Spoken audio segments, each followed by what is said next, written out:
கர்த்தராகிய இயேசு கிறிஸ்துவின் இனிய நாமத்தினாலே உங்கள் அனைவரும் நான் வாழ்த்துகிறேன். இந்த நாளிலும் கூட யோவேல் 2ஆம் அதிகாரம் 17ஆம் வசனத்தை நாம் தியானிக்க இருக்கிறோம். அந்த வசனம் சொல்கிறது, என் ஜனம் ஒருபொழுதும் வெட்கப்பட்டு போவதில்லை என்று சொல்லி.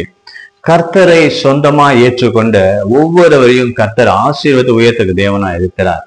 அவமானங்கள், நிந்தனைகள் வந்திருக்கலாம். அநேக சூழ்நிலை நிமித்தமாக த ஷேம் நமக்கு வந்திருக்கலாம். ஆனா கர்த்தர் இந்த நாளில் வாக்கு கொடுக்கிறார், அவருடைய பிள்ளைகளை கர்த்தர் ஒருபொழுதும் வெட்கப்படுத்த மாட்டார். எந்த இடத்துல அவமானங்கள் வந்ததோ, எந்த இடத்துல நிந்தனைகள் வந்ததோ, எந்த இடத்துல நீங்க தலைகுடிவு உங்களுக்கு ஏற்பட்டதோ, அதே இடங்களிலே கர்த்தர் உங்களை உயர்த்துவார். ஹல்லேலூயா. ஒரு கிறிஸ்தவ பாடல் உண்டு, எந்த நிலையிலும் நான் இருந்தாலும் என்னை வெறுக்காதவர் இயேசு ஒருவரே. அனாதையாய் நான் இருந்தால் பலர் வெறுப்பார்கள், அன்பு வேண்டுமா என்று சொல்லி அலைய வைப்பார்கள். கடனாளியாய் நான் இருந்தால் பலர் வெறுப்பார்கள், நோயாளியாய் நான் இருந்தால் பலர் வெறுப்பார்கள், நோய்களையே சொல்லி சொல்லி பரிகசிப்பார்கள் சொல்லி இப்படி ஒரு பாடல் உண்டு. எந்த நிலையும் நான் இருந்தாலும் என்னை வெறுக்காதவர் இயேசு ஒருவரே. ஹல்லேலூயா. எல்லா சூழ்நிலைகளிலும் நம்மை நேசிக்கிறவர் ஒருவர் உண்டு.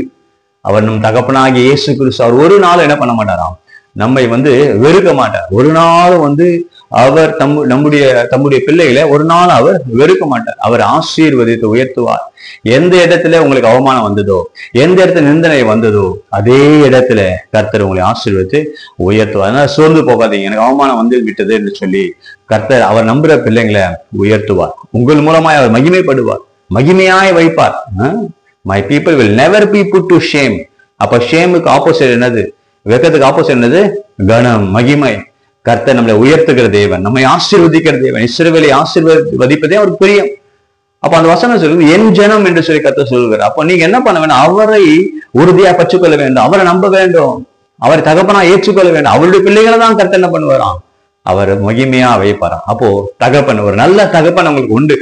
யாரும் உங்களை என்ன பண்ண முடியாது, உயர்த்த முடியாது. யாரும் உங்களை அந்த மகிமையான காரியங்களை செய்ய முடியாது. தகப்பன் மாத்திரம் செய்ய முடியும். ஏன்னா அவர் பெரியவர், இயேசு கிறிஸ்து பெரிய. அதனால சோர்ந்து போகாதீங்க. இந்த நாளில ஒருவேளை நீங்க அவமானத்தோடு கூட, நிந்தனையோடு கூட நீங்க இருக்கலாம், தலைகுனிவோடு கூட இருக்கலாம். உங்களை வேலை ஸ்தலத்துல இல்ல உங்க குடும்பத்துல கூட.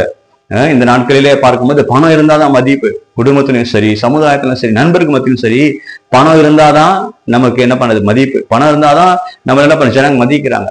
ஆனா நம்ம பணம் இருந்தாலும் இல்லைனாலும், ஆரோக்கியம் இருந்தாலும் இல்லைனாலும், வேலை இருந்தாலும் இல்லைனாலும், நம்ம ஒன்றுமில்லாத நேரத்துல நம்ம ஜீரோவா இருந்தாலும் நம்மளை மதிக்கிறவர் நம்ம ஏசப்பா. ஹல்லேலூயா. நம்ம நேசிக்கிறவர் ஏசப்பா. அதனால இன்றைக்கு உங்க சூழ்நிலையை பார்க்காதீங்க, அவரை பாருங்க. அவரை பார்க்கிற பிள்ளைகளை அவர் கண்டிப்பா ஆசீர்வாதத்தை உயர்த்துவார். ஹல்லேலூயா. என் ஜனம் ஒருபொழுதும் வெட்கப்பட்டு போவதில்லை. தேவன் தாமே இந்த வார்த்தைகள் மூலமாக ஒவ்வொருவரையும் ஆசீர்வதிப்பாராக. ஆமென்.